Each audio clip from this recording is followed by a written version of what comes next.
Stop motion misturado com CGI, impressão 3D facilitando o processo de animação e um dos maiores bonecos de stop motion já feitos. Esse vídeo é uma continuação do tema do stop motion e como essa técnica complexa consegue trazer filmes incríveis. Um certo dia você descobre um portal para um mundo onde a sua vida é perfeita, mas na verdade é tudo uma ilusão de uma criatura bizarra que quer devorar a sua alma. Coraline conta a história dessa menina que tá lidando com uma mudança. Tal qual a maioria dos adolescentes, ela tá passando pela sua fase rebelde e revoltada. Sua mãe quase não tem paciência para dar algum tipo de afeto para ela, e o seu pai tá vivendo o ápice de felicidade que um homem com mais de 30 anos consegue viver. Vai lá fora e conta quantas portas e janelas essa casa tem e liste tudo que for azul. Só me deixa trabalhar.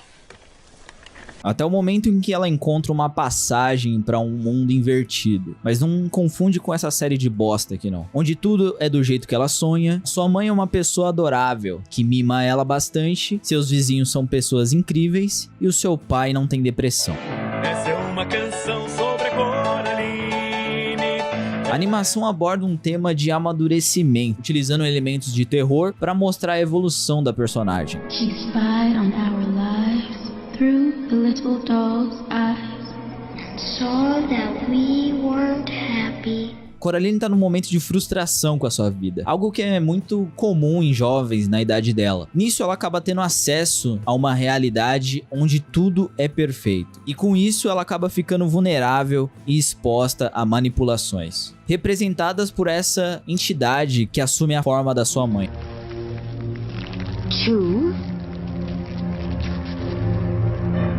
No filme foram usados mais de 130 cenários e milhares de bonecos. Só pra Coraline eles tiveram que fazer uma porrada de rosto diferente. Os bonecos, eles tinham rostos com uma espécie de imã atrás que ajudava os animadores a fazer a troca mais fácil das expressões. Além disso, a Coraline foi o primeiro longa-metragem em stop motion gravado inteiramente em 3D. O que eu não sei se é algo bom, porque eu fortemente odeio filme 3D. Sempre fica com esse aspecto ruim na porra do cinema. Fora a porcaria dos óculos que você é obrigado a usar. Mas, por causa disso, os cenários tiveram que ser construídos em escalas um pouco maiores, porque o 3D meio que comia a profundidade visual do filme. Diferente da Aardman, a Laika tende a puxar mais para um lado sombrio e medonho, me lembrando um pouco também o visual do jogo Little Nightmares. E ela também traz uma narrativa mais madura, abordando algumas questões sociais. Quando eu destruir até o último Box Troll, eu serei o homem mais respeitado dessa. Em Box Trolls, nós temos a história de um moleque chamado Ovo, que vive junto de algumas criaturas que moram em caixas, e cada uma escolhe o seu nome de acordo com o que está escrito nessa caixa. Perseguidos pelo vilão Archibald Snatcher, com seu desejo incontrolável de pertencer à burguesia comedora de queijo, mesmo sendo totalmente alérgico a eles, Archibald é o que ajuda a propagar essa ideia de que os Box Trolls são criaturas terríveis e que devem ser eliminadas. Eles nos expulsam e não fazemos nada. Baseado no livro Here Be Monsters, de Alan Snow, a animação muda bastante o tom do livro, deixando a história mais cômica e acessível para a criançada. Já na produção, a equipe teve um grande cuidado na criação dos figurinos, com peças bem detalhadas e que simulam bem a sensação de um tecido real em movimento. Eles reuniram até um grupo de dançarinos profissionais para usarem de referência, criando assim uma coreografia ainda mais perfeita. Eles tiveram algumas dificuldades na hora de animar os monstros. Por eles estarem sempre entrando em caixas, os animadores acabavam ficando sem muito espaço para manipular as posições. Então a equipe teve que pensar em outras formas para poder manipular os personagens nesse pequeno espaço ali. Devido à sua dificuldade, o filme utiliza CGI em algumas cenas, como por exemplo na cena da dança, e também em alguns momentos de multidão. Até porque seria um processo muito mais complexo ter que animar todos esses personagens ali em segundo plano. Nunca vi nenhum fazer isso antes. O tempo total de produção desse filme durou cerca de 5 anos para ser feito. Meu nome é Kubo. O que mais faço é cuidar da minha mãe. Mais voltado para ação e aventura, aqui a gente tem Kubo, um menino que tem um instrumento que dá vida a origamis e com isso ele vive contando histórias para a sua aldeia. Sua mãe sofre de um problema de perda de memória e orienta Kubo a não sair durante o pôr do sol. Mas Kubo quebra essa regra e acaba atraindo espíritos servos do Rei da Lua, que querem roubar o seu olho na chance de se tornar imortal. Sua mãe acaba se sacrificando para que ele fuja. Depois disso, Kubo vai em busca de uma lendária armadura que pode proteger ele desses espíritos, contando com a ajuda de uma macaca sábia e um homem besouro. Encontrei o filho do meu mestre. Esse filme é uma clássica aventura de herói com inspiração em contos antigos japoneses. A arte do origami é bastante importante na história, aparecendo em algumas apresentações do Kubo e nos designs de figurino e cenários, que utilizam muito de texturas de grãos de madeira visíveis na superfície. O design de personagem também tem grande influência nas bonecas do período Edo. As bonecas do período Edo eram importantes artefatos culturais e religiosos no Japão, que evoluíram de objetos rituais para artigos de luxo e colecionáveis altamente valorizados. O filme levou cerca de 5 anos para ser concluído e contou com alguns dos maiores bonecos já feitos em stop motion, incluindo um esqueleto com mais de 5 metros de altura que precisou ser animado em partes e depois integrado digitalmente.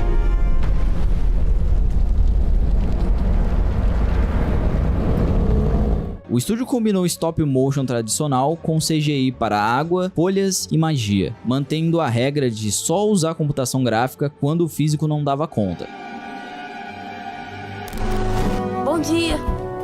Desculpa, eu tô com pressa. Desculpa, dá licença. Uma história paranormal com zumbis, fantasmas e entidades antigas. Com tantos elementos fantásticos, a produção vai ter ainda mais trabalho para animar isso tudo em stop motion. Mas, como a gente já tinha visto nos outros filmes, a Laika dominou esse estilo de combinar stop motion tradicional com CGI, o que não deixa as coisas mais fáceis, já que eles ainda têm muito trabalho para fazer nos personagens e nos cenários. E falando de cenário, não dá pra não comentar a dedicação que eles tiveram em colocar detalhes e texturas até nos menores elementos da cena. You can look deeper into the background and we've made everything and detailed everything. Sem esquecer de falar na parte de props do filme também, onde cada item é feito com uma grande riqueza de atenção, trazendo mais vida para esse ambiente. Fazendo um resumo geral da Laika, eles têm um estilo mais maduro, abordando temas mais sensíveis ou mais sombrios em alguns filmes. Acho que esse estilo ele tende a ser mais chamativo para quando a gente tá na fase de pré-adolescência, quando você se torna aquela criança trevosa. Então, naturalmente, você começa a procurar narrativas menos bobas, mais sombrias, talvez uma narrativa que envolva a morte, personagens bizarros e talvez até uma noiva. Darling, who's this? Não tem como a sua esposa matar a sua amante se ela já estiver morta. Noiva Cadáver, criado e dirigido por Tim Burton, aqui a gente tem a história de Victor, um sujeito todo esquisito que está se preparando para o seu casamento arranjado. E todos os mínimos, mesmo microscópicos detalhes devem funcionar. Já que tanto a sua família quanto a da noiva estão à beira de uma falência. Victor, por estar muito nervoso, vai até uma floresta para treinar suas falas e dar uma arejada na mente. Então ele coloca o seu anel em um galho que estava no chão, mas se surpreende quando na verdade era o dedo de uma bela donzela zumbi. Eu aceito. Que o puxa para o mundo dos mortos. Pode beijar a noiva. Essa cena pra mim é uma das mais interessantes do filme. É onde você observa alguns dos personagens mais peculiares já criados pelo homem, como o garçom, que é uma cabeça com aranhas, Napoleão espetado com uma espada e a caveira que canta a música da Dona Gigi. Eu sou a Dona Gigi. O filme gira em torno do desespero de Victor para voltar para sua pretendente. Porém, ele também começa a gostar da sua noiva putrefada, o que faz as suas decisões ficarem mais difíceis. Mas ele precisa correr contra o tempo, pois Barkis Bittern planeja se casar com a sua noiva e roubar as riquezas de sua família. E nenhuma força na Terra poderá nos separar. O filme brinca com a ironia do mundo dos mortos ser muito mais vivo e divertido do que o mundo dos vivos, sem pressão social e sem nenhum problema.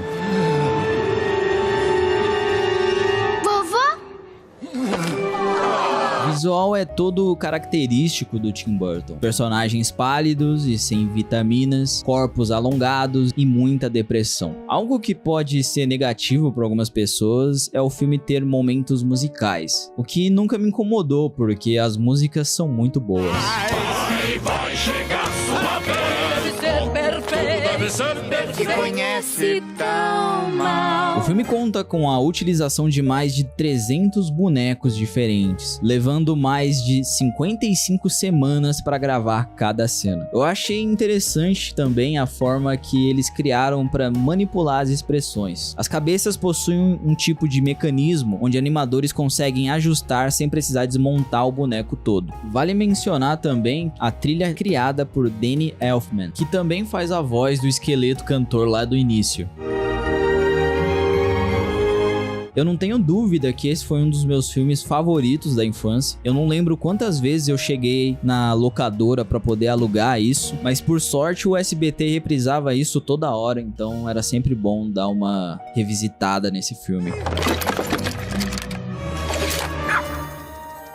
Sempre confundi esses dois cachorros achando que eles eram o mesmo personagem. É bem comum que as pessoas confundam esse filme com Frankenweenie ou O Estranho Mundo de Jack, já que todos compartilham da mesma estética. Apesar de que O Estranho Mundo de Jack foi dirigido por Henry Selick, mesmo diretor de Coraline. O Estranho Mundo de Jack conta a história de Jack Skellington, o rei do Halloween, que fica entediado por ter que repetir a mesma festa todos os anos. Ao descobrir o Natal, ele fica obcecado pela ideia de assumir essa celebração e tentar melhorá-la, chegando até a sequestrar o bom velhinho. Por trás da fantasia macabra, o filme aborda temas como crise de identidade, pertencimento, insatisfação com a rotina e a busca por propósito. Obrigado. Você não pode. Me salve. Então é aí que meu candelabro foi parar. Agora em Frankenweenie é quase uma homenagem aos filmes antigos. Stop motion em preto e branco. Aqui a gente tem a história de outro Victor. Eu acho que o Tim Burton tava com um pouco de preguiça de pensar em outros nomes, que acaba perdendo o seu cachorro, Sparky. Victor, então, tenta ressuscitar o seu cachorrinho igual o Frankenstein. O experimento dá certo, porém outras pessoas tentam copiar a ideia, sem entender o risco que isso tem. No fim, esses três filmes meio que funcionam como irmãos, cada um representando uma fase diferente da evolução do stop motion. Pois não, minha senhora? Imagina você acorda com uma ligação, é uma ameaça de morte, e para que você não morra, você vai precisar de um contrafilé, mas você acaba ficando dependente da habilidade e agilidade desses açougueiros. Sai o pescoço! Você ouviu? Pra que pescoço? Pergunta, o que ela vai fazer com o pescoço? Pergunta pra ele. Aqui temos o curta brasileiro chamado Contrafilé, dirigido e animado por Pedro Lua. O stop motion tem cerca de 14 minutos e ele mistura thriller, humor negro e elementos surreais. A história acompanha um protagonista sem nome, que, após receber uma ligação misteriosa, precisa correr contra o tempo para salvar a sua própria vida. E a sua única chance envolve um açougue e uma missão bizarra com cortes de carne. Em meio a esse desespero todo, nós contamos com o carisma dos personagens do açougue, que entregam os melhores diálogos já feitos pelo homem. Contrafilé é carne traiçoeira, carne do demo. Qual o problema de cortar contrafilé? Tem um problema. Se o senhor cortar ele a 45 graus na perpendicular da jusante, você mete a faca no canto, daqui a pouco a faca faz... A história de um pinguim bem travesso que vive aventuras com seus amigos e sua família no Polo Norte. Pingu foi criado por Otmar Gutmann e Erika Brugman. A série estreou em 28 de maio de 1986. O piloto foi exibido na TV suíça. No Brasil, Pingu ficou profundamente associado à TV Cultura, que exibiu a série nos anos 90, marcando a infância de muitos e gerando traumas com esse episódio satânico aqui.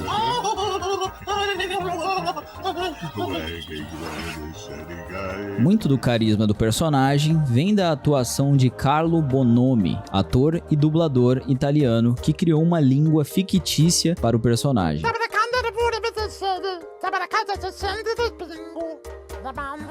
A animação ela é bem simples, mas os personagens são cheios de carisma. Aquele gostinho bom da simplicidade da infância.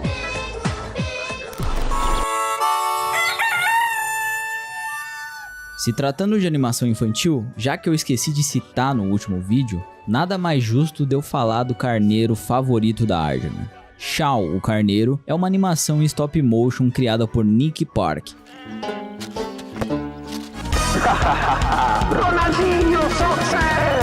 Que surgiu pela primeira vez em 1995 como personagem secundário do curta A Close Shave, da franquia Wallace e Gromit. O sucesso foi tão grande que o personagem ganhou sua própria série em 2007, exibida originalmente pela BBC. A história acompanha Shao, um carneiro esperto e curioso que vive numa fazenda e sempre acaba se metendo em confusões e resenhando muito com o rebanho. Tudo isso sem nenhum diálogo, usando apenas as expressões faciais.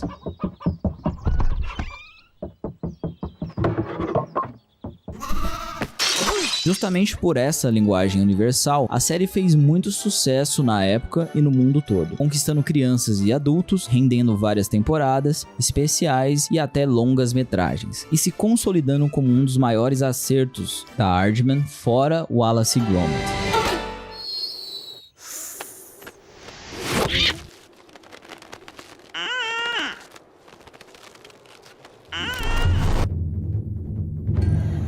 Canine saturation has reached epidemic proportions. Uma epidemia que força o governo a banir todos os cachorros para uma ilha cheia de lixo. I don't think I can stomach any more of this garbage. Acompanhando a história de Atari, um garoto de 12 anos que atravessa o oceano sozinho em busca do seu cachorro. We get the idea. You're looking for your lost dog Spots. Does anybody know him? Enquanto conhece um grupo de vários cães sarcásticos, leais e cheios de marcas de abandono. O filme ele vai tentando fazer umas críticas políticas sobre autoritarismo, manipulação da informação, essas coisas bem fictícias, né, que não acontecem na realidade. O visual é característico do Wes Anderson, né, que bebe muito da cultura japonesa, com até referências ao Akira Kurosawa, gravuras ukiyo-e, e também uma inspiração visual no teatro kabuki, uma forma clássica e popular de teatro tradicional japonês. E você, Chief? Qual era a sua comida favorita? Eu não ligo. Porcaria, lixo, restos de comida. Tô acostumado com sobras. E é bem interessante nesse filme como ele usa do idioma como uma ferramenta de narrativa ali também, para meio que separar os humanos dos cachorros. We're a pack of scary, indestructible alpha dogs. O filme foi lançado em 2018 e levou cerca de 2 anos de produção intensa, com meses dedicados apenas à construção de bonecos, cenários e testes de animação. I feel like I'm sculpting the performance. It's what kids do when they're playing. Nos testes de animação, os animadores utilizaram até vídeos deles mesmos fazendo as posições para deixar o negócio ainda mais orgânico. Chamaram até um cachorro ali dentro do estúdio para servir de referência. It's a struggle just to pull something out of your imagination. So I started filming myself. My animation just became so much better. De onde você veio? O que está fazendo aqui? Começando com um roubo que vira uma crise familiar e termina como uma fábula sobre identidade. O Sr. Raposo, ele tenta ser um bom pai, mas o seu ego e o seu instinto falam mais alto. Vai fazer um empréstimo a 9,5% sem taxa fixa e ainda vai mudar para a vizinhança mais perigosa do país para alguém da sua espécie. Está exagerando, Texugo. Colocando toda a comunidade animal em conflito com 3 fazendeiros obcecados por controle. Talvez devêssemos matá-lo. Bom, parece meio óbvio. É muito esperto. A produção levou cerca de 2 a 3 anos para ser concluída. O diretor optou por manter algumas pequenas imperfeições nos movimentos e até reutilizar a poeira e os desgastes dos bonecos para reforçar o aspecto artesanal do filme. Dá para perceber como isso é incrível? Eu gosto muito desse estilo do Wes Anderson. Parece que os bonecos parecem mais brinquedos, uma coisa mais de pelúcia. Não vai muito pra esse lado de realismo. E ele também não é totalmente fluido em comparação ao que a gente viu da Aardman e também do estúdio Laika. Mas acho que é o que dá um charme a mais também nessa animação, até porque ele não tá focando no realismo em si. E no filme do Sr. Raposo tem essa questão das imperfeições visuais e as animações dele tem muita textura, tem bastante pelo, sujeira, ainda mais lidando com personagens animais, né? Então acho que faz muito parte da estética dele em si. Tipo, o clima é bem de uma fábula caótica pra caramba, o filme é bem caótico. E já no Ilha dos Cachorros é um visual um pouquinho mais controlado, ter a assinatura dele de usar sempre composições mais simétricas. A paleta ela vai ser um pouco mais fria, até pelo tema que ele tá lidando ali, de abandono, de doença. Então acho que combina mais. E chamam muita atenção os detalhes nos cenários, né? Cheios de sucata, lixo e aquelas estruturas bem geométricas. Eu morro.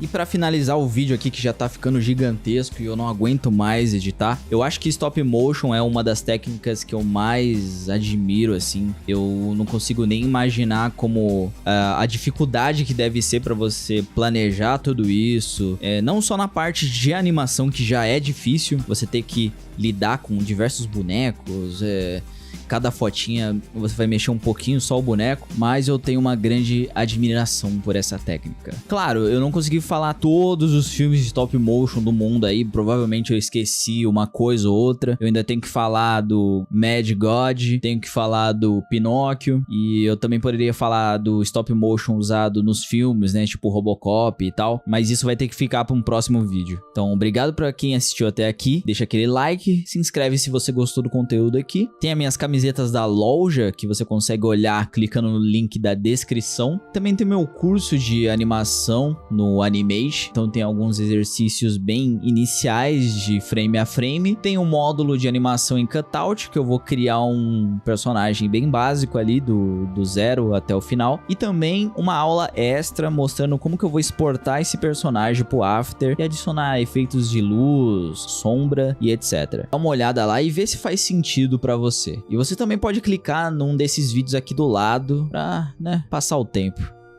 Abraço e fui.